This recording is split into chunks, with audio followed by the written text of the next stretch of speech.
பண்ண எந்த முதலமைச்சர்கிட்டையும் இவ்வளவு சின்சியாரிட்டியும் மக்கள்கிட்ட இவ்வளவு அக்கறையும் அன்பையும் நான் பார்த்ததே கிடையாது.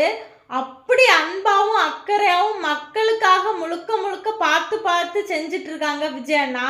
தேர்தல் அறிக்கையை ஒவ்வொன்றா பார்த்து நிறைவேற்றிட்டு வராங்க.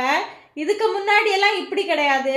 10 அறிக்கை சொன்னால் அதில் 1 2 நிறைவேற்றுவாங்க. ஆனால் விஜய் அண்ணா ஒன்றொன்னா பார்த்து நிறைவேற்றிட்டு இருக்காங்க. வந்து 3 மாதத்துக்குள்ளாடி இவ்வளவு முன்னேற்றம். அப்போ 5 வருஷம் ஆகும்போது தமிழ்நாடு எவ்வளவு முன்னேறும் அப்படின்னு யோசிச்சுக்கோங்க. மக்களை முழுமையாக மனசில் வச்சு அவர் வேலை செஞ்சுட்டு வராரு. அதே மாதிரி தான் மக்களும் இருக்காங்க. பெரியவங்களும் சரி சின்னவங்களும் சரி விஜய் அண்ணா புகழாரத்தை பற்றி ஒவ்வொரு நாளும் பேசிட்டே வரதை நம்ம எல்லாரும் கேட்க முடியுது. சின்ன பிள்ளைங்களும் அதை விட அக்கறையாக இருக்காங்க. ஒவ்வொரு நிமிஷமும் விஜய் அண்ணா பற்றி தான் பேசிகிட்டு இருக்காங்க. அவங்க விளையாடுற இடத்துல செய்யும் செயலில் எல்லாமே விஜய் அண்ணா இருக்காங்க. எங்கள் வீட்டு குழந்தைங்கள அவங்களுக்கு தெரியாமல் நான் ஒரு சின்ன வீடியோ எடுத்து வச்சுருக்கேன். அவங்க விளையாடுற இடத்துல அவங்க பேசிக்கிட்டது நீங்களே அதை பார்க்கலாம்.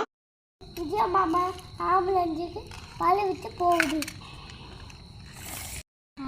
விஜய் மாமா விஜய் மாமா பஸ்ஸில் போயிட்டு இந்த காரில் போவோம். ஆமாம், விஜய் மாமா ஒரு பஸ்ஸில் இந்த வேனில் இந்த பஸ்ஸில் போயிட்டு இப்படியே வந்து விஜய் மாமா பஸ்ஸில் போனதை நீ பார்த்தியா? ஆமாம்.